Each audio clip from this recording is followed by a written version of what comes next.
السلام عليكم ورحمة الله وبركاته.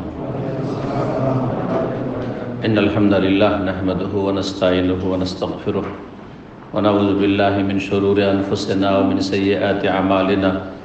من يهده الله فلا مضل له ومن يضلل فلا هادي له.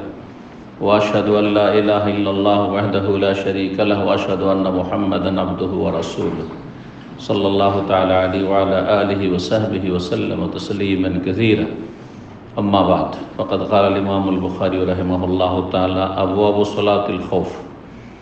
باب صلاة الخوف. وقول الله تعالى: وإذا ضربتم في الأرض فليس عليكم جناح أن تقصروا من الصلاة إن خفتم أن يفتنكم الذين كفروا إن الكافرين كانوا لكم عدوا مبينا.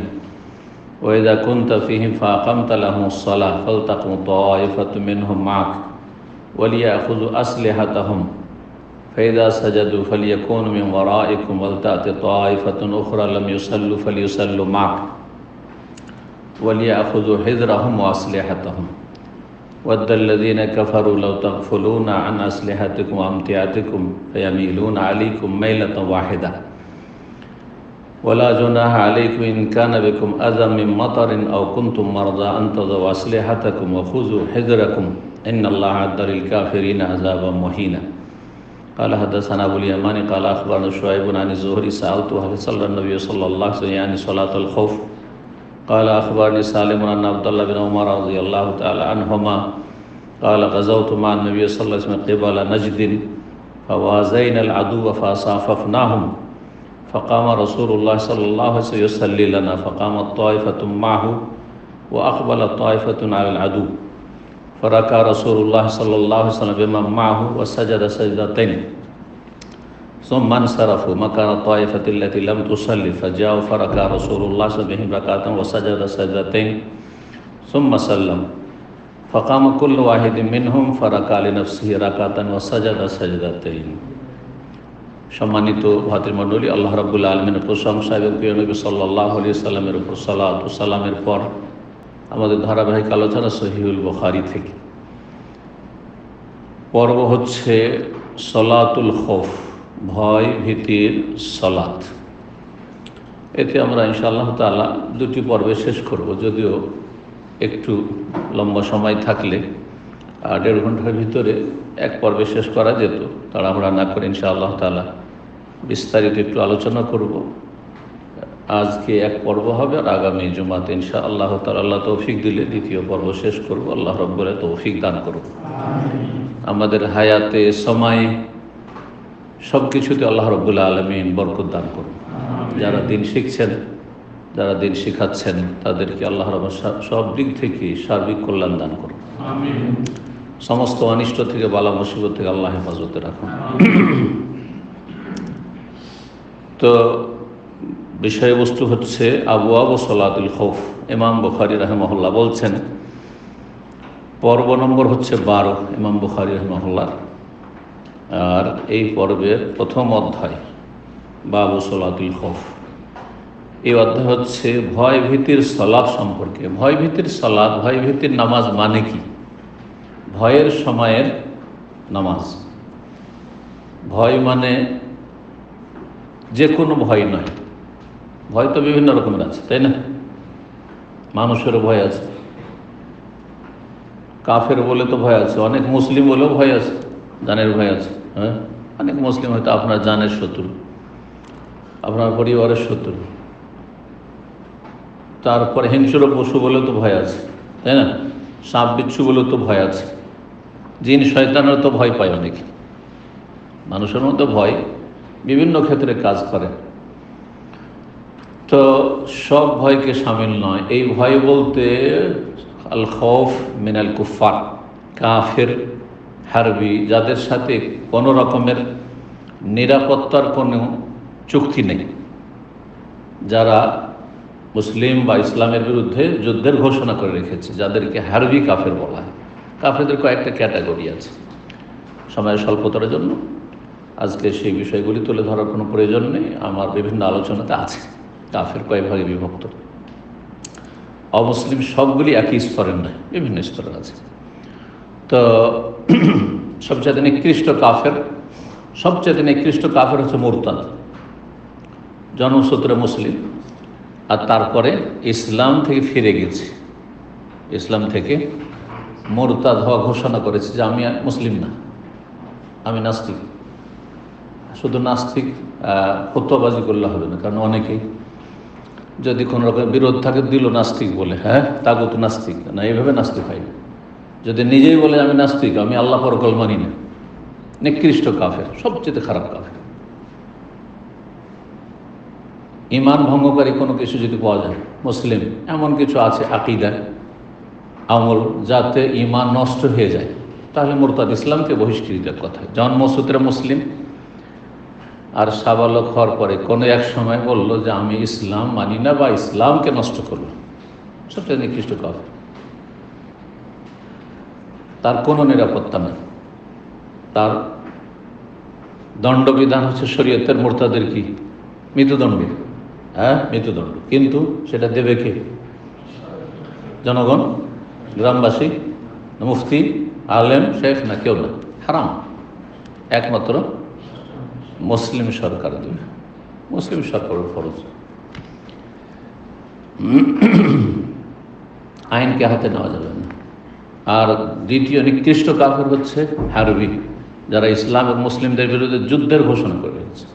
ইসলাম এবং মুসলিমের বিরুদ্ধে অমুসলিম জাতি, তারা কোনো সময় জন্মসূত্রে মুসলিম না বা ইসলাম গ্রহণ করেনি, ইসলামের বাইরে শুরু থেকে আছে, আর তারা ইসলাম এবং মুসলিমদের বিরুদ্ধে যুদ্ধের ঘোষণা করে রেখেছে। যেমন মক্কার কাফের, মক্কার কাফের নবী সাল্লাল্লাহু আলাইহি ওয়াসাল্লামের আমলে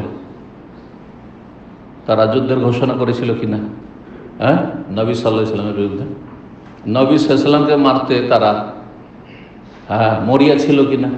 হ্যাঁ, নবী সাল্লাল্লাহু আলাইহি ওয়াসাল্লাম কি জীবিত অথবা মৃত অবস্থায় কেউ যদি ধরে এনে দিতে পারে তাহলে 100 উটের পুরস্কার ঘোষণা করেছিল কিনা? সাহাবায়ে কেরামদেরকে মক্কায়, যারা মক্কার সাহাবায়ে কেরাম রাদিয়াল্লাহু তাআলা তারা ছিলেন, তাদের সেখানে বসবাসকে অসম্ভব করে ফেলেছে, যার ফলে প্রথম হিজরত আবেসিনিয়া, তারপর দ্বিতীয় হিজরত মদিনা। হিজরত ফরজ ছিল, ইসলাম গ্রহণ করেছে ফরজ, যে মক্কা থেকে মদিনা হিজরত করে আসতে হবে। কী জন্য ফরজ? ইমান বাঁচানোর জন্য, জান বাঁচানোর জন্য, দুটোই, শুধু একটা নেই। কারণ ইমান বাঁচাতে হবে, জানও বাঁচাতে হবে, তাই না? ইমান বাঁচাতে হলে বেঁচে থাকতে হবে। তো এরা হচ্ছে হারবি কাফের। তো মক্কার লোকেরা কি ছিল? কাফেররা, কুরাইশ যারা ইসলাম গ্রহণ করেন তারা ছিল হারবি কাফের। এইরকমই আরব দেশে আশেপাশে যারা ইসলাম গ্রহণ করেন, নবী সাল্লাল্লাহু আলাইহি ওয়াসাল্লাম হিজরত করে আসলেন মদিনায়, তারা ইসলাম গ্রহণ করলো, বরং মদিনায় বিভিন্ন সময় আক্রমণ করলো, নবী সাল্লাল্লাহু আলাইহি ওয়াসাল্লামের বিরুদ্ধে, সাহাবায়ে কেরামদের বিরুদ্ধে, ইসলামের বিরুদ্ধে যুদ্ধের ঘোষণা যারা করেছিল, যারা বদর হতো মক্কার কাফেরদের নেতৃত্বে ছিল, তারপরে খন্দকের যুদ্ধে সমস্ত আরব কাফের গোত্রগুলি এসেছিল, এরা সব হারবি, যুদ্ধের ঘোষণা করে গেছে। হারবি কাফের যেহেতু যুদ্ধের ঘোষণা করেছে, কিন্তু যাদের সাথে নিরাপত্তার চুক্তি আছে, আজকাল আন্তর্জাতিক চুক্তি নেই, আন্তর্জাতিক চুক্তি আছে যে তারা শান্তিতে থাকবে, আমাদেরকে শান্তিতে থাকতে দেবে, তারা শান্তিতে থাকবে, আপন দেশে হোক অথবা মুসলিম দেশে এসে হোক, আর আমরাও শান্তিতে থাকবো তাদের অনিষ্ট থেকে। তো তারপরে তখন তাদেরকে এটা বলি। যাই হোক, সলাতুল খৌফ, ভয় ভীতির সলাত কখন? যখন যারা কাফের ইসলাম এবং মুসলিমদের বিরুদ্ধে যুদ্ধের ঘোষণা করে রেখেছে, সেই সময় যেহেতু নিরাপত্তা নেই, যে কোনো সময় আক্রমণ হতে পারে। আর বিশেষ করে সেটা যদি আবার রণক্ষেত্র হয়, যুদ্ধের ময়দানে মুখোমুখি, যুদ্ধ হয়তো শুরু হয়নি, যুদ্ধ অবস্থায়ও, এবং যুদ্ধ হয়তো শুরু হয়নি কিন্তু যে কোনো সময় আক্রমণ হতে পারে, যুদ্ধ শুরু হয়ে যেতে পারে, ঘুমিয়ে থাকে আক্রমণ করে দিতে পারে। যাচ্ছেন যে এই কাছে আছে, হাতের নাগালে দুশ্মন আছে, আজকাল তো হাতের নাগালে আসাও লাগে না, তাই না? সারা পৃথিবী যে কোনো জায়গায় থেকে আক্রমণ করতে পারে, পৃথিবী এত উন্নতি করেছে। তো যে কোনো সময় আক্রমণ হতে পারে, ঘুমালে আক্রমণ হতে পারে, সলাত অবস্থায় থাকলে আক্রমণ হতে পারে, যে কোনো সময় আক্রমণ হতে পারে। সুতরাং এইরকম পরিস্থিতি আল্লাহ না করে হয়, কখন আকাঙ্ক্ষা করতে নেই। নবী সাল্লাল্লাহু আলাইহি ওয়াসাল্লাম নিষেধ করেছেন কাফের সাথে শুধু মারামারি হোক, হ্যাঁ, এটা লা তাতামান্নাউ লিকাল আদু, শত্রুর সাথে মুখোমুখি হবে আর যখন তখন লড়াই হবে শুরু হোক, এই আকাঙ্ক্ষা করিও না। ওয়াসালুল্লাহ আল আফিয়া, আল্লাহর কাছে নিরাপত্তা চাও দিন দুনিয়ার বালা মুসিবত থেকে এবং দুশ্মনের অনিষ্ট থেকে আল্লাহ আফিয়াত, নিরাপত্তা দান করে, সার্বিক নিরাপত্তা। কিন্তু ফায়দা লাকিতুমুহুম ফাসবুতু, যদি এমন হয় যে উপায় নেই, এখন মুখোমুখি হইতেই হবে আর লড়াই করতেই হবে, লড়াই না করলে মরে যেতে হবে, মরে যেতে হবে, তাহলে কাপুরুষের মতো মরবে না। ফাসবুতু, তখন অটল থাকো, পিছপা হবে না, অবিচল থাকো, এগিয়ে চলো। যেমন নবী সাল্লাল্লাহু আলাইহি ওয়াসাল্লাম কোনো যদি পিছপা হয়েছেন, হ্যাঁ না, হুনাইনের যুদ্ধ না, সমস্ত সাহাবায়ে কেরাম প্রায় ছত্রভঙ্গ হয়েছে, তারপরেও এগিয়ে যাচ্ছেন, এটা হচ্ছে শরীয়তের বিধান। তখন পিছিয়ে যাওয়া হারাম, কাবিরা গুনাহ, বড় কাবিরা গুনাহ, ধ্বংসাত্মক গুনাহ একটি হচ্ছে ওয়াতাওয়াল্লি ইয়াউমাজ যাহফ, যুদ্ধের ময়দান থেকে, হ্যাঁ, যেখানে ইসলামের জয় পরাজয়ের বিষয় রয়েছে, সেখান থেকে কাফেরকে পিঠ দেখে কাপুরের মতো পলায়ন করা না, তখন শহীদ হয়ে যান। মারো তো গাজী আর মেরে তো শহীদ, মেরে যদি ফিরে আসতে পারেন তো গাজী যোদ্ধা, আর যদি মারা যান তো শহীদ ইনশাআল্লাহ। তো যুদ্ধের ময়দানে যুদ্ধ শুরু হয়ে গেছে, হয়নি, আশঙ্কা রয়েছে যে কোনো সময় আক্রমণ হইতে পারে, হানা দিতে পারে, সুতরাং সব সময় সজাগ থাকতে হবে, সচেতন থাকতে হবে, সশস্ত্র থাকতে হবে। এই অবস্থায় সলাতুল খৌফের বিধান রয়েছে শরীয়তে। এক সময় ইসলামের প্রথম দিকে মদিনা আসার পরও বেশ কয়েক বছর এই সলাতুল খৌফের বিধান ছিল না। এই জন্য খন্দকের যুদ্ধের সময় সলাতের খৌফ, ভয় ভীতির সলাতের কোনো বিধান নাজেল হয়নি তখন পর্যন্ত। আসরে সলাত পড়তে পারছেন না সাহাবায়ে কেরাম, হাদিস আসবে আজকে না, সামনে দ্বিতীয় পর্বে আসবে। সলাত পড়তে পারছেন না, এত চেষ্টা করছেন যে কোনো রকম করে এই 4 রাকাত সলাত পড়া যায়, যেহেতু সেটি মদিনার ভিতরে না, এমন যে সফরের দূরত্ব আছে যে কসর চলবে, পড়তে পারছেন না। এই করতে করতে করতে কাফের বারবার করে আক্রমণ করার চেষ্টা করছে। সে পরীক্ষায় গর্ত লাফ দিয়ে বা গর্ত পার করে এসে মদিনায় ঢোকার চেষ্টা করছি, কোনো উপায় নেই। না নবী সাল্লাল্লাহু আলাইহি ওয়াসাল্লাম, না ওমর ফারুক, না কোনো সাহাবী সালাত পড়তে পারছে না। আসো, এই সময় যেতে যেতে সূর্য ডুবেই গেল, সূর্য ডুবে গেল।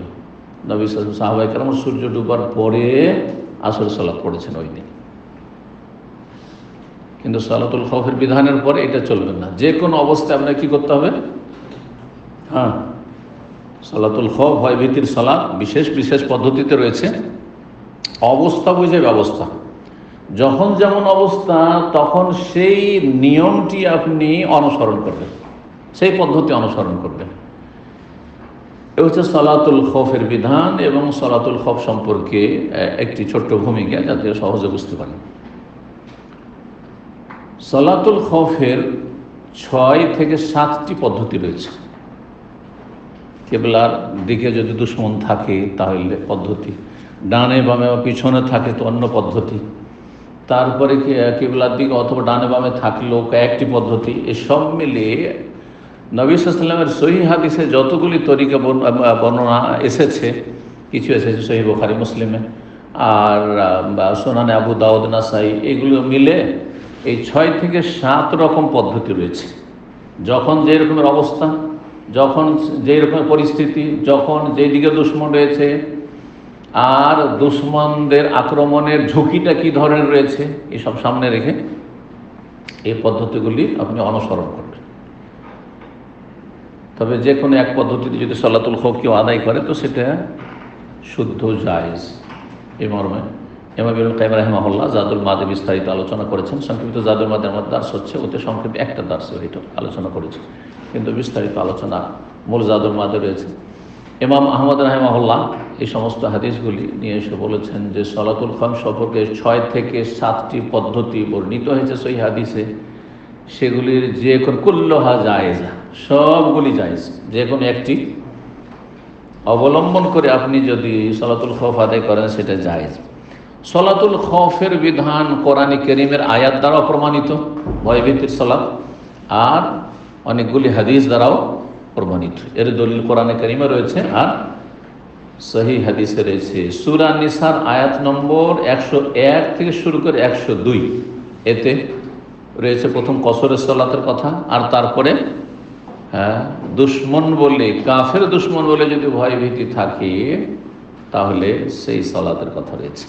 চলেন ওই আয়াত এখানে নিয়ে এসছেন ইমাম বুখারী রাহিমাহুল্লাহ, আমরা সেই আয়াতের সংক্ষিপ্ত তাফসীর করি। যেহেতু বিস্তারিত তাফসীর আমাদের 30 পারা কোরআন আছে, সেজন্য এত বিস্তারিত তাফসীর করবো না, শুধু তরজমা অনুবাদের সাথে, যাতে আমরা কমপক্ষে বুঝতে পারি যে আয়াতে আল্লাহ কি বলছেন। বলছেন ইমাম বুখারী রাহিমাহুল্লাহ, বাবু সালাতুল খৌফ, এই অধ্যায় হচ্ছে ভয় ভীতির সালাত সম্পর্কে, ওয়া কাউলিল্লাহি তাআলা, মহান আল্লাহর বাণীর তাফসীর সম্পর্কে। কাউলিল্লাহি তাআলা মানে ওয়া তাফসীরে কাউলিল্লাহি তাআলা, মহান আল্লাহর বাণীর তাফসীর সম্পর্কে। আল্লাহ কি বলছেন? ওয়াইদা যারাবতুম ফিল আরদে, যখন তোমরা পৃথিবীতে ভ্রমণ করবে। যারাবা ইয়াদরিবুর কয়টি অর্থ কেউ বলতে পারেন? এটাকে কিন্তু আমি কয়েকবার বলেছি বিভিন্ন হাদিসের আলোচনা যখন এসেছে। দারাবা ইয়াদরিবুর কয়টি অর্থ জানা নেই? বলে গেছে, হ্যাঁ, 2টি। চলেন একটু এগিয়েছে। কয়টি মানেই তো 2টি হবে কমপক্ষে, মানে একটা নয় তাহলে তো ঠিক আছে। হ্যাঁ, সর্বনিম্ন কয়টি হচ্ছে? 2টি, মানে এক হলে তো আর জিজ্ঞেস করতাম না। আর কেউ? কিন্তু যে 2টি বলবে, 2টা বলুন তবে তাহলে। দারাবা ইয়াদরিবুর প্রসিদ্ধ অর্থ কি? দারাবা মানে মারা, ইয়াদরিবু হ্যাঁ ইউদারব মানে মাইল। দারাবা ইয়াদরিবু মারা, একটা অর্থ হয়ে গেল। জি, এটা জানছেন আজকাল প্রচলিত ভাষায় কেউ যদি আপনাকে মারে আর যদি অভিযোগ করতে কি হতেন, হ্যাঁ অমুক আমাকে মেরেছে, হ্যাঁ। আর হ্যাঁ, এই যে ভ্রমণ, এখানে তর্জমা করেছি কি, ওয়াইদা যারাবতু ফিল আরদে, যখন তোমরা পৃথিবীতে ভ্রমণ করবে, সফর করবে। যারাবা মানে সাফারা, সফর করা, ভ্রমণ করবে, বিচরণ করবে। 2টি হয়ে গেল। আর কোরআনে রয়েছে দক্ষিণ, আবার ভ্রমণ একই অর্থ। হ্যাঁ, দারাবাল্লাহু মাসালান কারিয়া, জি, ওয়াজরাবুল্লাহুল আমসাল, কোরআনে অনেক আয়াত রয়েছে। দারাবাল্লাহু মাসালান, আল্লাহ দৃষ্টান্ত কি করছেন? বর্ণনা করছেন। দারাবা ইয়াদরিবু মানে বর্ণনা করা। জি, দারাবা ইয়াদরিবু মানে কি? বর্ণনা করা, দৃষ্টান্ত, উপমা, উদাহরণ পেশ করা। তো ওয়াইদা যারাবতুম ফিল আরদ, আল্লাহ বলছেন যখন তোমার পৃথিবীতে ভ্রমণ করবে, সফর করে, ফালাইসা আলাইকুম জুনাহ, তোমাদের কোনো গুনাহ হবে না। জুনাহ মানে গুনাহ, ইসম, গুনাহ হবে না। আন তাকসুরু মিনাস সালাতে, যদি তোমরা সালাতে কসর করো, সালাতকে সংক্ষিপ্ত করো। কসর মানে খাটো করে দাও, কসর মানে সংক্ষিপ্ত করে দেওয়া। আর কসরটা কিন্তু বুঝেন না, বুঝেন না? নামাজে কসর, কসরের নামাজ বুঝছেন না? বুঝছেন না কি ওইটা? সংক্ষিপ্ত। কেমন সংক্ষিপ্ত? ইচ্ছা মতো কি? একজন 4 রাকাত বিশিষ্ট সালাতকে 2 পড়া।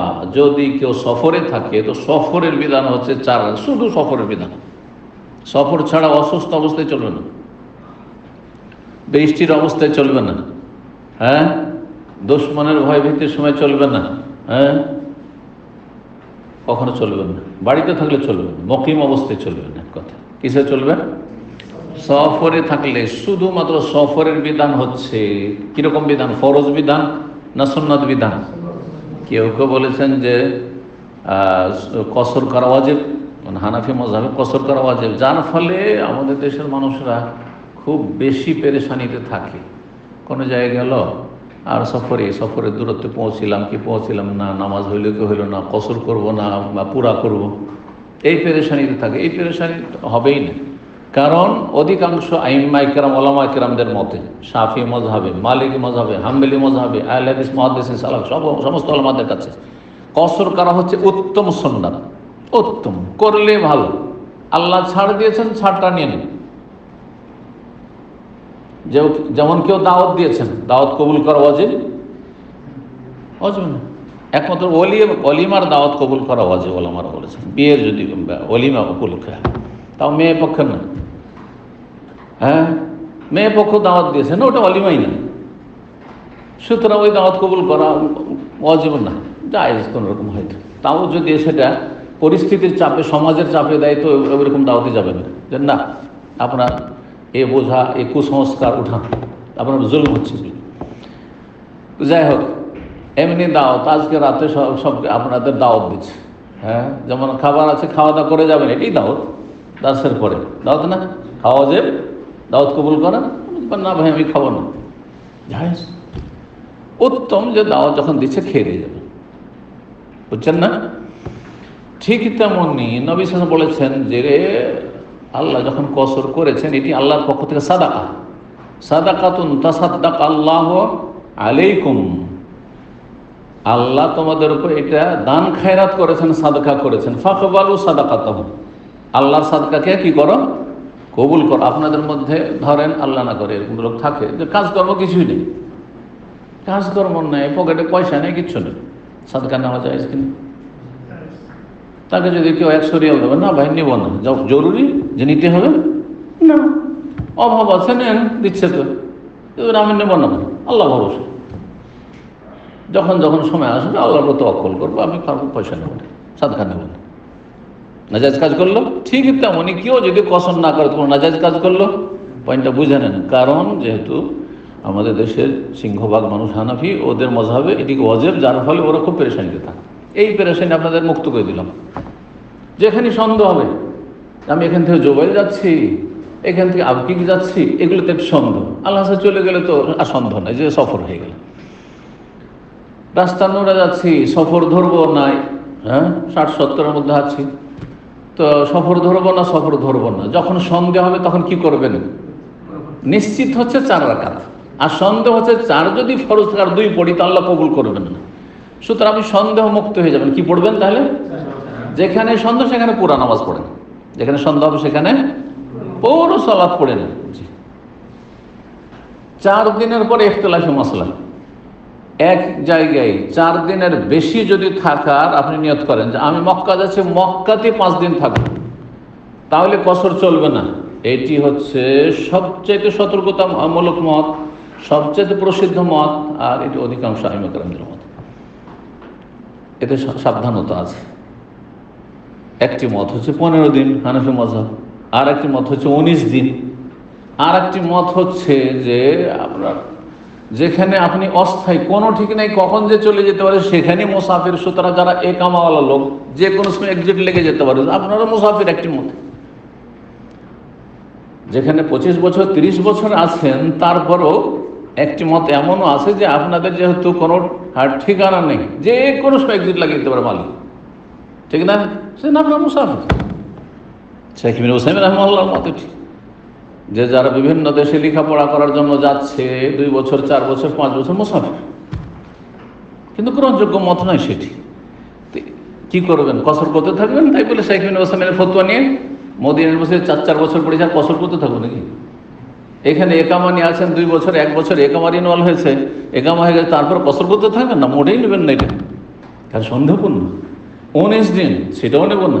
15 দিনের হাদিস জয়ীফ, তারপরও সন্দেহপূর্ণ, কিন্তু 4 দিনে কোনো সন্দেহ নেই যে 4 দিন পর্যন্ত আমি কি করব?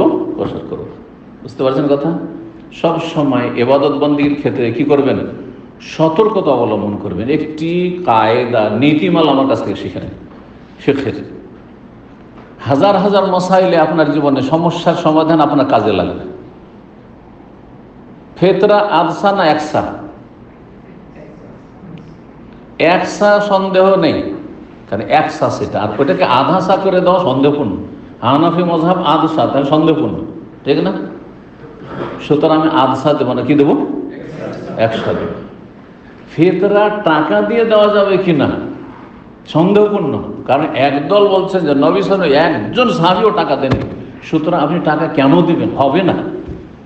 আর একদল বলছেন যে হয়ে যাবে, ঠিক আছে, মানুষের ফতোয়া, ঠিক না? কিন্তু যারা বলছে যে টাকা দিয়ে হবে, তাদের কাছে উত্তম হচ্ছে খাদ্যদ্রব্য দাম। তাহলে আপনি খাদ্যদ্রব্য দিয়ে দিলে আর কোনো সন্দেহ থাকবে না, কিন্তু টাকা দিয়ে থাকলে আপনার রিস্ক থেকে গেল। বোঝা গেছে? তো এইভাবে কয়েকটি উদাহরণ থেকে আপনি শিখে নেন, আমাকে যেখানে সন্দেহ লাগবে। যেখানে সন্দেহ লাগবে যে এটা হালাল না হারাম, সন্দেহ, তো হারামের দিকটাই করে দেবে, না আমি খাবো না। ফ্লাইটে যাচ্ছেন, অমুসলিম দেশের ফ্লাইট, আর তারপরে বলছে যে না এটা হালাল হালাল হালাল, অনেক জায়গায় কিন্তু বলে, হ্যাঁ সার্টিফিকেটও দেখায়। আমি বিশ্বাস করি না। কাফের যেখানে সাক্ষী গ্রহণযোগ্য নয়, তো হালাল বললে কি করে গ্রহণযোগ্য? তো ব্যবসা দরকার, হ্যাঁ, যাতে করে নেক্সট টাইম আমাদের ফ্লাইট না ছেড়ে দাও, হালাল তোমাদেরকে খাওয়াই, চিকেন খাও অসুবিধা নেই, তুমি মাটন খাও অসুবিধা নেই, আমি খাবো না। ফিশ আছে বলছেন নাই, কি আছে ভেজ, ঠিক আছে ভেজিটেবল খাবো, অসুবিধা আছে না? আপনি ভালো কাজ করলেন না, আপনি কেন, আপনাকে চিকেন খাওয়ার সুযোগ ছিল কেন খেলেন না, অসুবিধা আছে নাকি? সারা জীবন চিকেন খাবো না, অসুবিধা কি? ফ্লাইটে কেন? বুঝতে পারছেন? জি। তো কি বলতে গিয়ে আসলে বললাম, হ্যাঁ কসর, যেখানে সন্দেহ হবে কসর করব না পুরা পড়বো, সেখানে কি করবেন? আলেম নাই জানার, বা কারো কাছ থেকে উত্তর পাচ্ছেন না, চোখ বন্ধ করে পুরা নামাজ পড়েন, পুরা নামাজ পড়েন। কিন্তু যদি জানার সুযোগ থাকে তো জেনে নেন। ফালাইসা আলাইকুম জুনাহুন, তোমাদের কোনো গুনাহ হবে না যখন তোমরা সফরে থাকবে, আন তাকসুর মিনাস সালাতে, যদি সালাতে কসর করো। মাগরিবে কসর চলবে না, অনেকে কিন্তু ভুল করে দেয়, মাগরিবে কসর করে, কত বলছে 2 পড়ি 3 জনে, না মাগরিবে কসর নেই, ফজরের কসর নেই, জি হবে না। এখানে আল্লাহ বলছে ইন খিফতুম আন ইয়াফতানাকুমুল্লাযীনা কাফারু, যদি তোমাদের ভয় হয় যে তোমাদেরকে কাফেররা বিব্রত করে দেবে, কাফেররা তোমাদেরকে অশান্তিতে ফেলে দেবে, তোমাদের ক্ষতি সাধন করবে, তাহলে কসর করো।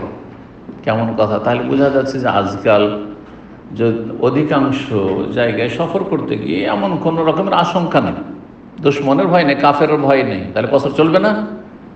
কোরআনের আয়াতের তর্জমা করেই যদি ফতোয়া দেওয়া যায়, হাদিসের তর্জমা করে যদি ফতোয়া দেওয়া যায়, তাহলে কি অর্থ হবে?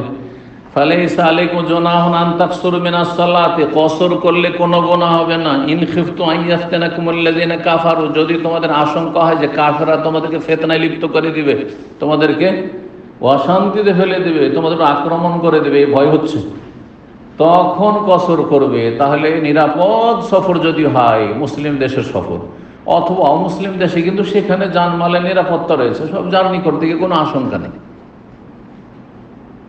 তাহলে কসর চলবে না নাকি? হ্যাঁ, এই জন্য শুধু তর্জমাতে ফতোয়া দেবেন না, যতক্ষণ পর্যন্ত তার প্রেক্ষাপট না জানবেন, ব্যাকগ্রাউন্ডটা কি, কোন সময় আয়াত নাযিল হয়েছে, এখানে সেই সময়ের বাস্তবতা তুলে ধরা হয়েছে, মাসলার কথা তুলে ধরা হয়নি। মাসলা আপন জায়গায় ঠিক আছে, সফর মানুষের 2 রকম, নিরাপদ সফর আর ভয় ভীতিপূর্ণ সফর, ঝুঁকিপূর্ণ সফর।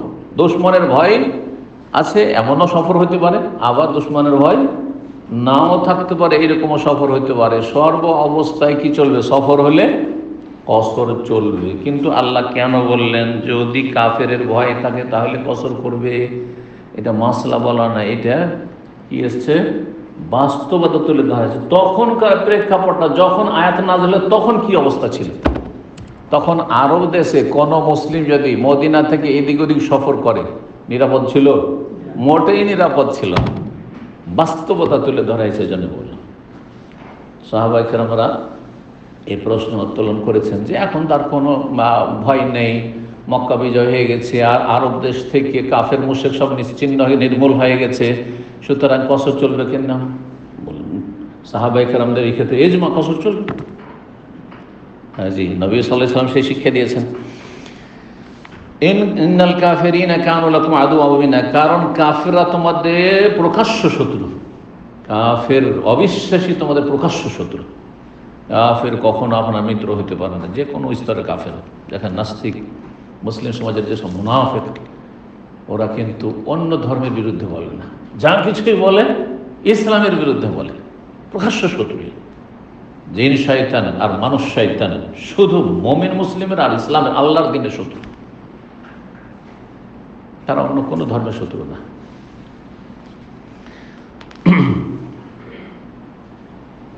নাস্তিকরা বলে যে আমরা কোনো ধর্ম মানি না, সবগুলি ধর্ম মানে, শুধু ইসলাম মানে না। বোঝা গেছে? শয়তানের পূজা করে, তারা বলে আমরা কিছু মানি না, হ্যাঁ শয়তানের পূজা করে, শয়তানের ধর্ম মানে। নাস্তিকতা সবচেয়ে বড় অপরাধ। জি, আল্লাহর অস্তিত্বকে অস্বীকার করা। কারণ আল্লাহর প্রতি মানে 4টি স্তরে, প্রথমটা হচ্ছে আল্লাহর অস্তিত্ব বিশ্বাস করা, তারপরে তাওহীদুর রুবুবিয়্যাহ, তারপরে তাওহীদুল উলুহিয়্যাহ, তারপরে তাওহীদুল আসমা ওয়াস সিফাত। এই 4টি যদি কারোর মধ্যে না থাকে সে মুসলিম না। প্রথমটাই নেই 4টি, তাওহীদুর রুবুবিয়্যাহ, উলুহিয়্যাহ, আসমা ওয়াস সিফাত দূরের কথা। জি, ওয়াইদা কুনতা ফীহিম, তারপর আল্লাহ বলছেন যখন হে নবী তুমি তাদের মাঝে অবস্থান করবে, মানে সাহাবায়ে কেরাম সাথী সঙ্গীদেরকে নিয়ে কোথাও অবস্থান করবে। ফাআকামতা লাহুমুস সালাতা, সেটা মকিম অবস্থায় হোক আর সফরে হোক, সফরের মাসলা শেষ, কিন্তু এখন সলাতুল খৌফের মাসলা আসছে। ফাআকামতা লাহুমুস সালাত, তাদের জন্য তুমি সালাত প্রতিষ্ঠা করছো, সালাতের একামত হচ্ছে আর তুমি সালাত কায়েম করছো। তাহলে পদ্ধতিটা কি হবে? কাফেরদের যেহেতু ভয় আছে আক্রমণের, ফালতাকুম তায়ফাতুম মিনহুম মা'আক, একদল তোমার সাথে তাদের মধ্য থেকে দাঁড়াবে সালাতে। সবাই দাঁড়াবে না সালাতে, একদল দাঁড়াবে। তায়ফা মানে ছোট্ট একটি দল, ক্ষুদ্র দল। ওয়ালিয়াখুযু আসলিহাতাহুম, যারা দাঁড়াবে তারাও যেন তাদের অস্ত্রগুলি ধারণ করে, অস্ত্রে সুসজ্জিত হয়ে, শরীরে বর্ম রয়েছে, হ্যাঁ, আর তারপর সুরক্ষিত নিজেকে রেখেছে, তারপর অস্ত্র ধারণ করে আছে, অস্ত্র আছে সাথে, হাতের নাগালে, যে কোনো সময় সালাত অবস্থায় যদি প্রয়োজন হয় সাথে সাথে যাতে করে আক্রমণ করতে পারে, প্রতিহত করতে পারে। ওয়ালিয়াখুযু আসলিহাতাহুম, তারা যেন তাদের সেলাহুনের বহু বচন হচ্ছে আসলিহা। ফাইযা সাজাদু, যখন সেজদায় যাবে, ফালিয়াকুনু মিন ওয়ারাইকুম, ফাইযা সাজাদু, যখন সেজদা করে নেবে। একদল কি করলো? নবী সাল্লাল্লাহু আলাইহি ওয়াসাল্লামের সাথে সালাত আদায় করলো। একটি তরিকা সংক্ষেপে আল্লাহ বর্ণনা করেছেন, যেই তরিকা থেকে কয়েকটি তরিকা বের করা যেতে পারে। কোরআনে কারিমে যে পদ্ধতিটি এমনভাবে বর্ণনা করা হয়েছে, সেটা থেকে কয়েকটা পদ্ধতি বা এক পদ্ধতি থেকে কয়েক শাখা প্রশাখা বের করা যেতে পারে পদ্ধতি। কি বলছেন? বলছেন যে ফাইজা সাজাদ, যখন সেজদা করা হয়ে যাবে, একদল দাঁড়িয়েছে, আর একদল তাহলে কাফেরের সামনে দেখছে, হ্যাঁ, কাফের সামনে দেখছে। যদি কিবলা ছাড়া অন্যদিকে, আর কিবলার দিকে থাকে তাহলে শুরু থেকে একসাথে দাঁড়াবে সবাই, কিন্তু সেজদার সময় সবাই সেজদা করবে না। দুটো লাইন রয়েছে, কিবলার দিকে সামনের দিকে দুশমন আছে, কখন কি করছে না করছে তাদের অবস্থান পর্যবেক্ষণ করছে। সেজদা করবে একটি দল প্রথম কাতারে, দ্বিতীয় কাতারের লোকেরা সেজদা করবে না, রুকু পর্যন্ত তো করতে পারবে, কিয়াম করলো, হ্যাঁ, আর তারপরে রুকু করলো, আর সেজদার সময় এরকমটা করবে না। আর যদি অন্যদিকে থাকে তাহলে কিছুই করবে না অন্যদিকে, কারণ রুকু করলেও তো দেখতে পাওয়া যাবে না। এইদিকে আছে দুশমন, ওইদিকে মুখ করে দাঁড়িয়ে থাকে, এদিকে তো কিবলা, তাই না? তো কিবলামুখী হয়ে ইমাম এবং একদল দাঁড়িয়েছেন, আর একদল ধরেন এইদিকে দুশমন, এইদিকে দুশমন, এইদিকে, অথবা উল্টো দিকে দুশমন, একেবারে পূর্ব দিকে, তাহলে ওইদিকে মুখ করে দাঁড়িয়ে আছে। যখন সেজদা করা হয়ে যাবে প্রথম দলটির, ফালিয়াকুনু মিন ওয়ারাইকুম, তখন তারা যেন হয়ে যায় তোমাদের পিছনে, মানে তারা প্রতিরক্ষার জন্য চলে যায়। এক রাকাত পড়া হয়ে গেছে, সেজদা হয়ে গেছে, মানে এক রাকাত পড়া হয়ে গেছে, চলে যায়। ওয়ালতাতে তায়ফাতুন উখরা, দ্বিতীয় দলটি, অপর দলটি যেন চলে আসে, এসে নবী সাল্লাল্লাহু আলাইহি ওয়াসাল্লামের বা ইমাম সাহেবের পেছনে, যখন ইমাম থাকবেন সালাত, ইমাম পেছনে চলে আসবে। লাম ইউসাল্লু, যারা এখনো সালাত আদায় করেনি, এরা একদল তো একাত পড়েছে, আর এক দল পড়েনি। ফালিউসাল্লু মাক, তারা যেন তোমার সাথে হে নবী সাল্লাল্লাহু আলাইহি ওয়াসাল্লাম সালাত আদায় করে। ওয়ালিয়াখুযু হিযরাহুম ওয়া আসলিহাতাহুম, তারা যারা সালাত অবস্থায় তারাও যেন সতর্কতা অবলম্বন করে এবং অস্ত্র ধারণ করে থাকে, অস্ত্র যেন সাথে থাকে। ওয়াদাল্লাযীনা কাফারু, কেন? রুকু সেজদা আছেন, তারপর যেন সাথে অস্ত্র থাকে। যদি তাঁবুতে রেখে দিয়ে চলে আসেন, দূরে রেখে দেন, যে কোনো সময় আকস্মিক আক্রমণ হয়ে যেতে পারে। তাই আল্লাহ বলছে ওয়াদাল্লাযীনা কাফারু, কারণ কাফেররা চায়, ওয়াদ্দা মানে পছন্দ করে, কাফেরদের মনোবাসনা, কাফেররা পছন্দ করে, কাফেররা চায় কি? লাউ তাগফুলুনা আন আসলিহাতিকুম ওয়া আমতিয়াতিকুম, তোমরা যদি তোমাদের অস্ত্র শস্ত্র এবং তোমাদের মাল সামান থেকে উদাসীন হয়ে যাও, একটু কি হয়ে যাও? উদাসীন হয়ে যাও, গাফেল হয়ে যাও, একটু অচেতন, অস্ত্র এক জায়গায় আছে, আমি আরেক জায়গায় আছি, এমন সালাতে মগ্ন হয়েছি আর অস্ত্র হাতের নাগালেও নেই যে হাত নিতে পারবো, এইরকম যদি একটু চান্স পাই তো একেবারে তোমাদের সমূলে বিনাশ করে দেবে, সব শেষ করে দেবে। বলছেন কাফেররা পছন্দ করে যে তোমরা যেন তোমাদের অস্ত্র এবং মাল সামান থেকে, আসবাবপত্র থেকে তোমরা উদাসীন হয়ে যাও, বেখবর হয়ে যাও। ফায়ামিলুনা আলাইকুম মাইলাতান ওয়াহিদা, যার ফলে তারা একজোট হয়ে, মাইলাতান ওয়াহিদা, একজোট হয়ে কি করে দেবে তোমাদের উপর? আক্রমণ করে ঝাঁপিয়ে পড়বে। ওয়ালা জুনাহা আলাইহিম, তারপর আল্লাহ বর্ণনা করেছেন, হয়ে গেল সংক্ষেপে কিন্তু সালাতুল খৌফের পদ্ধতি হয়ে গেল। সালাতুল খৌফ একটি পদ্ধতিতে আছে যে ইমাম 2 রাকাত পড়বেন, এক দলকে 2, আরেক দলকে 2 রাকাত, ইমামের কয় হয়ে যাবে? 4 হয়ে যাবে। কিন্তু এদের কি হবে? 2 হবে। জি, আর একটি পদ্ধতি, আর কয়েকটি পদ্ধতি হচ্ছে যে ইমাম 1 রাকাত এক দলকে পড়াবেন, আরেক দলকে আরেক রাকাত পড়াবেন, আর তারা নিজের এক রাকাত পুরা করে নেবে। সেখানে পুরা করবে না, চলে যাবে দুশমনের সামনে গিয়ে পুরা করবে, এখানে গিয়ে তখন কয়েক রকম পদ্ধতি বেরিয়ে আসবে। জি, যদি দেখা যায় যে না, সেটাও সম্ভব হচ্ছে না, তো প্রত্যেক দল শুধুমাত্র 1 রাকাত। সালাতুল খৌফের ক্ষেত্রে কসরে কয় রাকাত? 4 জায়গায় 2। কিন্তু যদি এমন পরিস্থিতি হয় যে 2 রাকাত আদায় করার সময় ওই কোনো রকম করে 1 রাকাত আদায় করেছে, 1 রাকাতই যথেষ্ট। 4 জায়গায় জোহরে আসরে এর সাথে 4 জায়গায় 1 যথেষ্ট। এক দল আর এক দল 1, ইমামের 2 রাকাত হলো আর এদের 1 রাকাত। এটা একটা পদ্ধতি। যখন দেখা যাচ্ছে যে কাতার লাগাবার কোনো সুযোগ নেই, যুদ্ধ চলছে, তুমুল যুদ্ধ চলছে, কাতার লাগাবে সম্ভব? হ্যাঁ, অস্ত্র চলছে, মরছে আর মারছে সেই সময়, আর সালাতের টাইম পার হয়ে চলে যাচ্ছে, তাহলে তখন চোখের ইশারা, মাথার ইশারা, মাথায় ইশারা করার সময় মাথায় ইশারা করবে, মাথায় ইশারা করার সম্ভব নয় চোখের ইশারা করবে, ইশারা সালাত আদায় করবে। দাঁড়িয়ে দাঁড়িয়ে সালাত আদায়, দাঁড়িয়ে দাঁড়িয়ে রুকু, দাঁড়িয়ে দাঁড়িয়ে কিয়াম, দাঁড়িয়ে দাঁড়িয়ে সেজদা, দাঁড়িয়ে দাঁড়িয়ে দাঁড়িয়ে বৈঠক, সব হয়ে যাবে। দোয়াগুলি ধারাবাহিকভাবে দোয়া সোরা সব পড়ে যাবে। আসলে কথাগুলি বিক্ষিপ্তভাবে কিন্তু একসাথে মোটামুটি বলে দিলাম যাতে একটা ধারণা চলে আসে। ওয়ালা জুনাহা আলাইকুম, আর তোমাদের কোনো গুনাহ হবে না, ইন কানা বিকুম আযাম মিন মাতারিন, যদি বৃষ্টির কারণে তোমাদের কষ্ট হয়ে যায়। যুদ্ধের মাঠে আছেন আর বর্ষা বৃষ্টি শুরু হয়ে গেছে, আও কুনতুম মারদা, অথবা রণক্ষেত্রে গিয়ে তোমরা অসুস্থ হয়ে যাবে, মরিদের বহুতন মারদা, যদি তোমরা অসুস্থ হয়ে যাবে তাহলে তোমাদের গুনাহ হবে না। কিসে গুনাহ হবে না? অসুস্থ ব্যক্তির এবং বৃষ্টি হয়ে গেলে তাদের, যেখানে বৃষ্টি হয়ে গেছে, আনতাদাউ আসলিহাতাকুম, যে তোমরা যদি তোমাদের অস্ত্রগুলি নিজের শরীর থেকে নামিয়ে রাখো। বৃষ্টির সময় জমজমে বৃষ্টি চলছে, মুষলধারে, তাহলে অস্ত্র রেখে দিলেন হয়তো, কারণ এখন সাধারণত হয়তো এখন ওই রকমের রিস্ক নেই, আক্রমণের ঝুঁকি নেই। অসুস্থ মানুষ, আমি অস্ত্র চালাইতে পারবো, তার অস্ত্র শরীরে রেখলাম, তো আপনি অস্ত্র রেখে বসে যান, অন্যরা এই ফরজে কিফায়া আদায় করুন। ওয়াখুযু হিযরাকুম, তবে যখন তোমরা অস্ত্র শরীর থেকে নামিয়ে রাখবে তখনও সতর্কতা অবলম্বন করিও, একেবারে সচেতন থাকবে। এই নয় যে গাফেলের নাকে তেল দিয়ে ঘুমাবে, কখনো না। ইন্নাল্লাহা আ'আদ্দা লিল কাফিরিন আযাবান মুহিনা, নিশ্চয় আল্লাহ রাব্বুল কাফেরদের জন্য, অবিশ্বাসীদের জন্য, অমান্যকারীদের জন্য, কাফের কোনো গাল না কিন্তু, অনেক মনে করে কাফের মানে গাল, কাফের মানে অবিশ্বাসী। আমরা বিশ্বাস করি, তারা বিশ্বাস করে না। আমরা না দেখে বিশ্বাস করি, আমরা আল্লাহকে বিশ্বাস করি, মালায়েকা ফেরেশতা বিশ্বাস করি, আল্লাহর আসমানি কিতাব বিশ্বাস করি, কোরআনে কারীমকে বিশ্বাস করি, আমরা সমস্ত রসুলকে বিশ্বাস করি, তারা বিশ্বাস করেন। বোঝা গেছে না? যদি তারা কিছু কিছু ধর্মের লোকেরা আছে যারা এক নবীকে মানে, তারা নবীকে মানে না। ঈসা আলাইহিস সালাম মানে ইহুদিরা, ঈসা আলাইহিস সালামকে ইহুদিরা মানে না।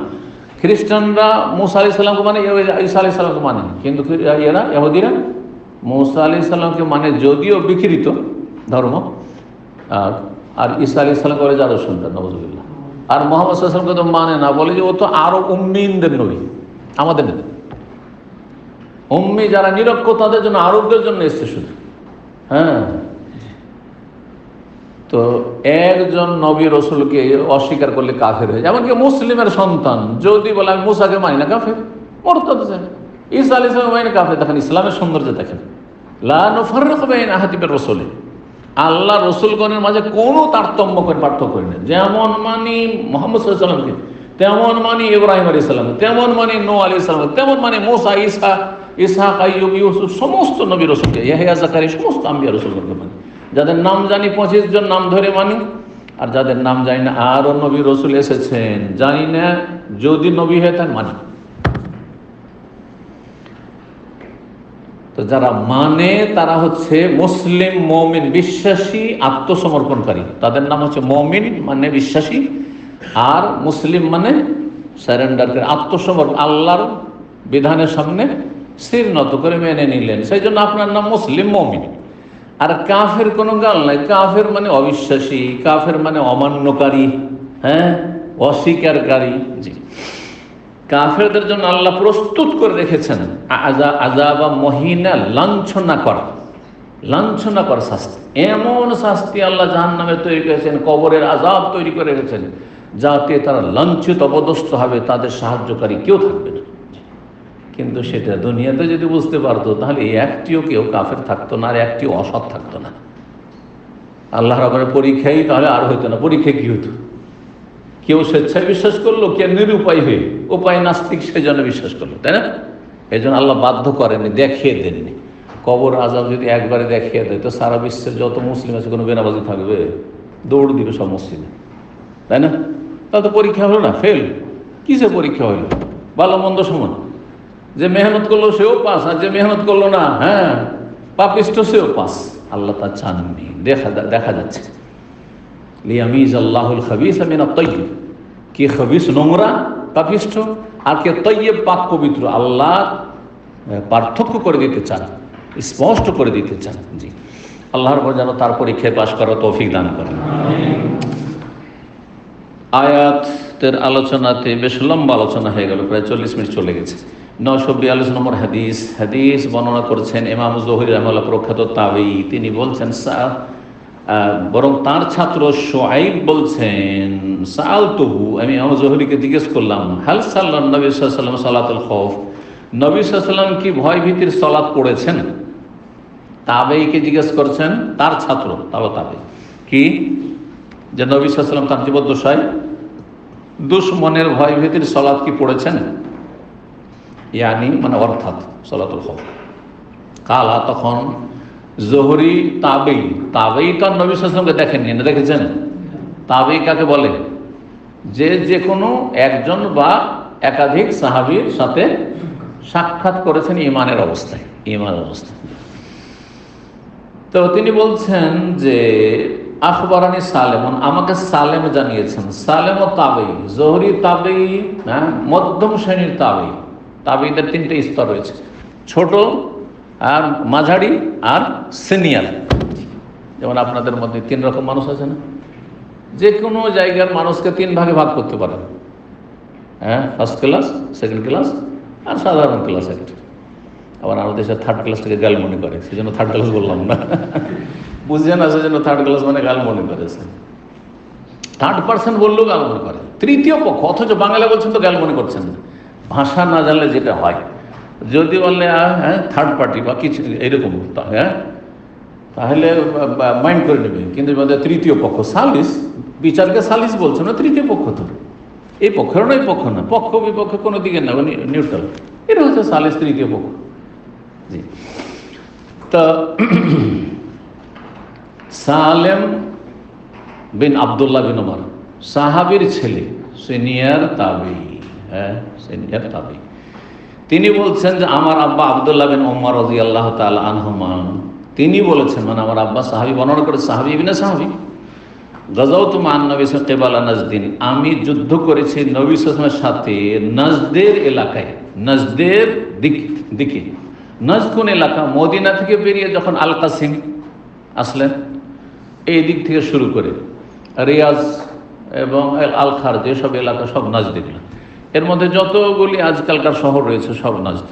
নাজদের শাব্দিক অর্থ কি? নাজদের শাব্দিক অর্থ হচ্ছে উঁচা এলাকা। সহজ ভাষায় কোন এলাকা? উঁচা এলাকা। আমাদের দেশে উঁচা এলাকাকে বরিন্দ্র এলাকা বলা হয়। বাংলাদেশে যদি বরিন্দ্র এলাকা ডুবে যায় তো গোটা বাংলাদেশ তলিয়ে যাবে। কোনো জায়গায় 1 কিলোমিটার 2 কিলোমিটার পানিতে ডুবে যাবে। বরিন্দ্র এলাকা, নওগাঁ, নাটোর, এই দিকগুলো উঁচা এলাকা। জি, তো আরব দেশের মধ্যে মক্কা মদিনার এলাকা, তারপরে এম্বু, জেদ্দা, এগুলো নিচু এলাকা। তারপরে আমরা এই যেদিকে আছি মোটামুটি এগুলো মোটামুটি নিচু, যদিও একটু উঁচু আছে। আর সবচেয়ে উঁচা এলাকা হচ্ছে কাসিম থেকে শুরু করে মাজমা, জুলফি, আর যতগুলি ছোট ছোট শহর, তারপরে এদিকে আপনার রিয়াজ, আল খার্জ, আর ওই তাইফের দিক থেকে আসতে ধীরে ধীরে দেখছেন না পাহাড়, দেখেছেন আপনি যখন আল কাশ্মীরে বেরিয়ে আসবেন, এত উঁচা পাহাড়, সুবহানাল্লাহ। পাহাড়ের উপর দিয়ে যে গাড়ি উঠে, খেয়াল করেছেন কিনা আপনারা? অনেকে তো ঘুমাইতে থাকেন রাস্তাঘাট দেখতে।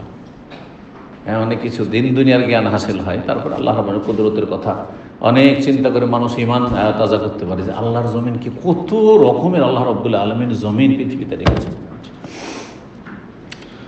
তো নাজদের এলাকায় আমরা যুদ্ধ করলাম, ফাওয়াজাইনাল আদুওয়া, আমরা শত্রুর মোকাবেলা করলাম। শত্রুর ওয়াজা ইওয়াজি মানে মোকাবেলা করা।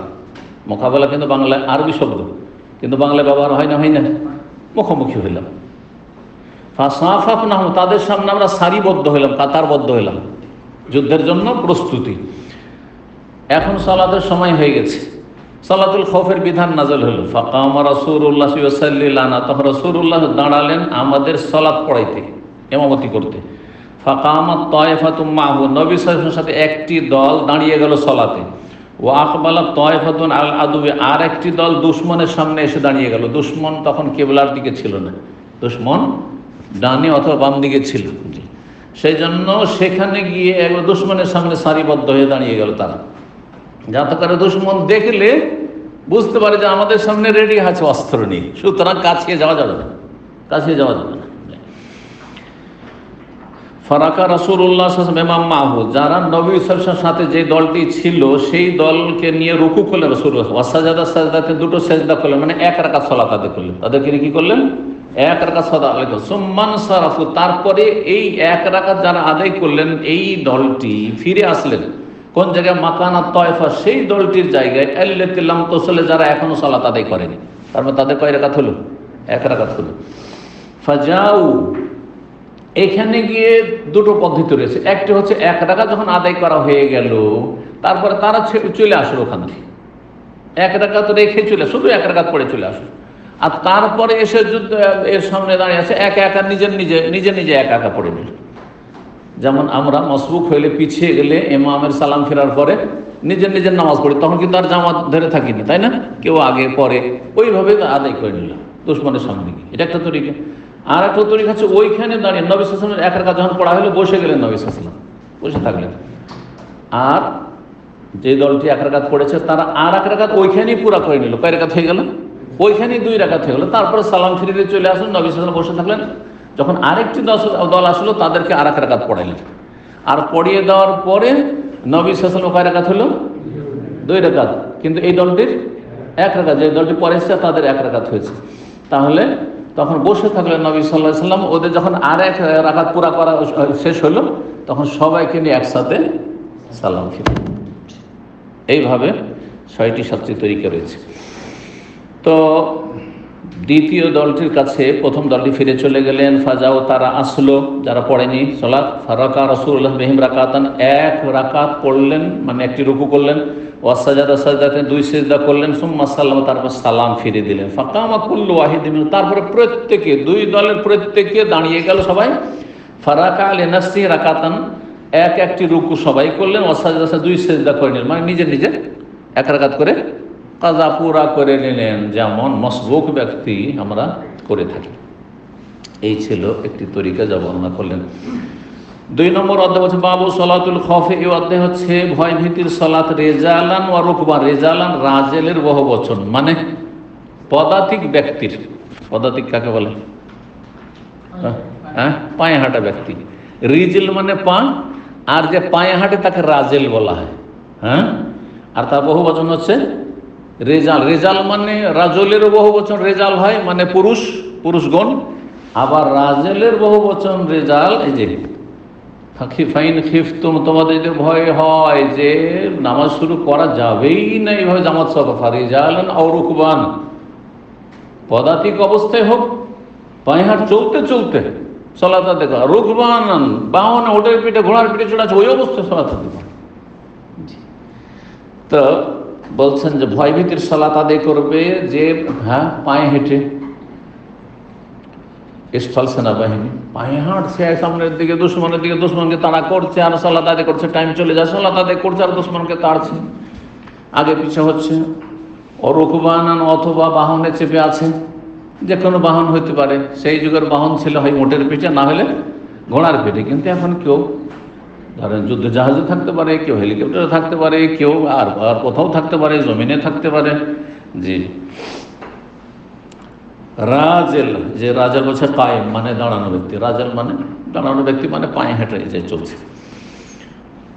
হজের ক্ষেত্রেও সূরায়ে হজে একটি আয়াত রয়েছে, ওয়াযযান ফিন্নাস বিল হজ ইয়াতুকা রিজালান।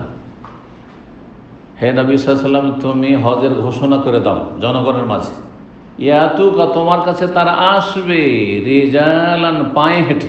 পায়ে হেঁটে হজ করে, যারা পায়ে হেঁটে আসবে পায়ে হেঁটে হজে আসবে।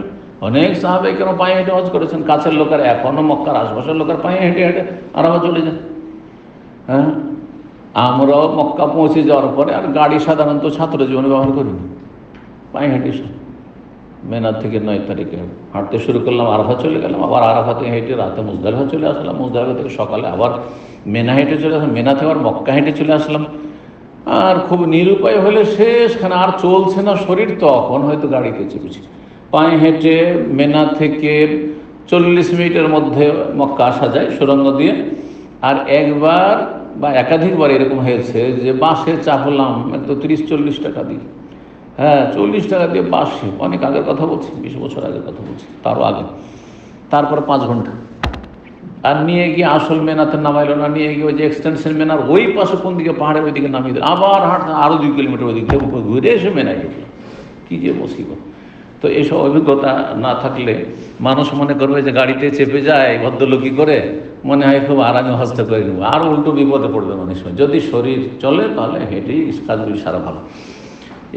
কি বলছে, ইয়াতুকা রিজালান ওয়া আলা কুল্লি দামের, আর দুর্বল অস্থির উপর চেপে বলা হয়েছে। তো রিজালান এখানে রাজেল, পায়ে হাঁটা ব্যক্তির কথা বলা হয়েছে।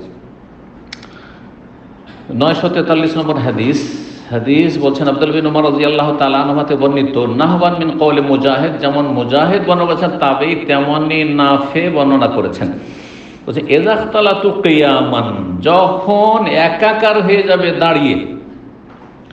কাফেরদের সাথে লড়াই করতে গিয়ে একাকার হয়েছে, কাফেরদের দলে ঢুকে গেছে, যুদ্ধ করতে করতে কাফেররা এসে মুসলিমদের দলে ঢুকে গেছে, তখন কি আর কাতার লাগিয়ে নামাজ পড়া যাবে? সম্ভব না, টাইমও চলে যাচ্ছে। কি করতে হবে? বলছে ওয়াইন কানু আকসার মিন যালিকা ওয়া যাদা ইবনে উমর আন নাস, ওয়াইন কানু আকসার মিন যালিকা, যদি ওর চাইতে বেশি হোক না কেন, লোক অনেক অনেক, কিন্তু তারপরেও যেহেতু কাফের আর মুসলিম সব যুদ্ধের সময় যুদ্ধ চলছে আর একাকার হয়ে গেছে, এক দল আরেক দলের সাথে মিশে গেছে আর লড়াই চলতে, ফালিউসাল্লু কিয়ামান ওয়া রুকবানান, যে দাঁড়িয়ে পারছে দাঁড়িয়ে নামাজ পড়ে নিক, আর যে বাহনের ওপর আছে বাহনের পিঠে নামাজ পড়ে নিক। যে অবস্থা আছে সেই অবস্থায় সলাত, আর টাইম পার করা যাবে না। এখান থেকে বোঝা যাচ্ছে সলাতের টাইমের কত গুরুত্ব, সলাতের ওয়াক্তের গুরুত্বটি আপনাকে বুঝতে হবে। এই নয় আজকালকার অনেক মুসল্লি আমাদের ভাইরা আছেন যারা ফজর পড়েন, কিন্তু ডিউটি যারা আগখানে সকাল 8টায় আগে নামাজটা পড়লে উজু করে তারপরে ডিউটি। অনেকে ডিউটি দিয়ে পড়েন, অনেকে জোহরের সাথে ফজর পড়েন, জোহরের সাথে পড়েন। অনেকে যখন ঘুম ভাঙলো, কোনোদিন 6টায় ভাঙলো তো 6টায়, 5টায় ভাঙলো 5টায়, কোনোদিন সূর্য ওঠার আগে, কোনো বেশিরভাগ সূর্য ওঠার পরে, নামাজ হবে না, নামাজ হবে না। টাইম মতো সলাত আদায় না করলে নামাজ হবে না। ভালো করে শুনুন, অনিচ্ছাকৃত মানে প্রতিদিন হবে নাকি? অনিচ্ছাকৃত মানে মাসে 20 দিন আপনার মিস হচ্ছে, এরকম হবে নাকি? মাসে 1-2 দিন হইতে পারে। হ্যাঁ, আল্লাহ নেক বান্দাদেরও হইতে পারে। এত ঘুমছে বেশি জাগতে পারেন, অ্যালার্ম যে কখন বন্ধ করেছেন মনেই নেই যে কখন বন্ধ করেছেন, হইতে পারে না? ভালো মানুষও হইতে পারে, কোনো এটা ইমানে ত্রুটি নয়। আল্লাহ অন্তর দেখছেন যে আমার অন্তরটা কতটা চাই। জি, আল্লাহ যেন সালাতের হেফাজতকারী হিসেবে আল্লাহ কবুল করেন। তো এই ছিল হাদিস। আর তারপরে আরেকটি অধ্যায় আমরা সেই 3 নম্বর অধ্যায় বাবুন, এ অধ্যায় হচ্ছে ইয়াহরুসু বাদান ফি সলাতিল খাউফ, ভয় ভীতির সালাতে এক দল বা একজন আর একজনের পাহারা দেবে। আপনি শুধু নিজের নাফসি করবেন না যে আমি নিজে জান বাঁচাতে পারলেই হলো দুশমন থেকে, আপনি আশেপাশের লোকদেরও খেয়াল রাখবেন। হতে পারে আপনার উপর আক্রমণ হচ্ছে না, কিন্তু আরেকজনের উপর আক্রমণ হতে পারে। আর পলাতক অবস্থা যদি শুরু হয়ে যায় তাহলে আর টিকা যাবে না। কিন্তু রণক্ষেত্রটি এমন, সেনাবাহিনীরা জানে, জি, যারা এই ময়দানের লোক তারা জানে, আর আমরা কোরআন হাদিস পড়ে কিছু জানি।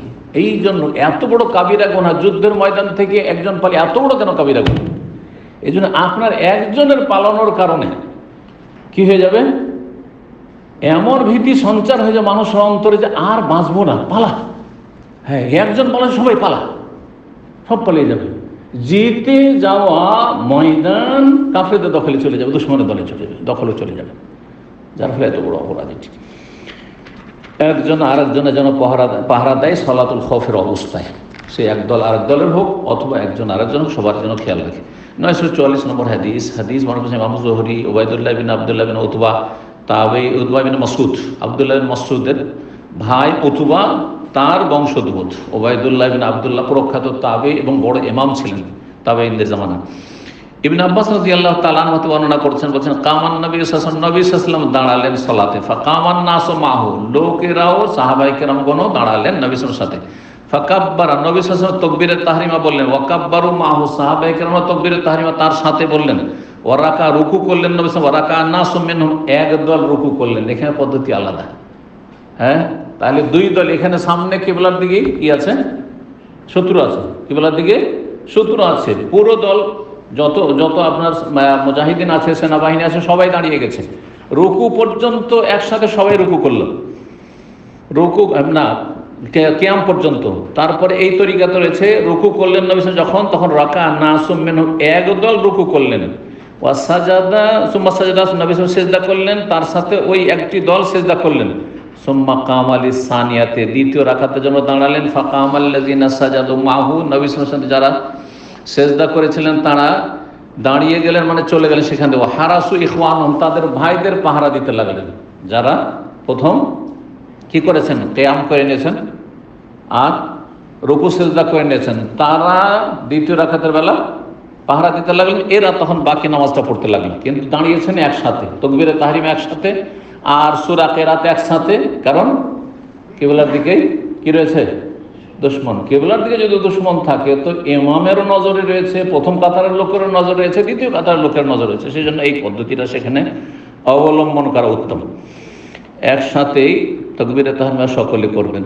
ও আতাতে তায়ফাতুল উখরা, আর দ্বিতীয় দলটি আসলো, ফারাকাও, তারা রুকু করলেন। ওয়াসাজাদু, যারা রুকু করেনি, শুধু সূরা কিরাত পড়ে দাঁড়িয়েছিল, তারা রুকু করলেন, প্রথম কাতারে চলে এসে এরা পিছিয়ে সরে গেলেন আর সেজদা করলেন। ওয়ান নাসু কুল্লুহুম ফি সালাত, সকলেই কিন্তু সালাত অবস্থায় ছিলেন, শুরু থেকে তাকবীরে তাহরিমা সকলে একসাথে শুরু করেছেন। ওয়ালাকিন ইয়াহরুসু বাযুহুম বাযান, তবে একটি দল আর একটি দলের পাহারাদারি করছিল, এইভাবে পদ্ধতি আলাদা হয়ে গেলেন আগেরটি থেকে। এটিও আর একটি পদ্ধতি।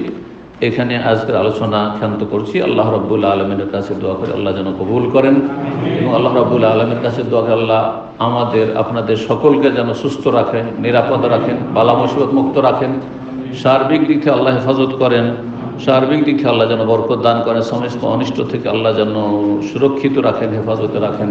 আল্লাহ রাব্বুল আলামিন যেন আপনাদের সকলের রুজিতে বরকত দান করেন। ওয়া সাল্লাল্লাহু সাল্লামা নবিয়ানা মুহাম্মদ ওয়া আলা আলিহি ওয়া সাহবিহি আজমাইন।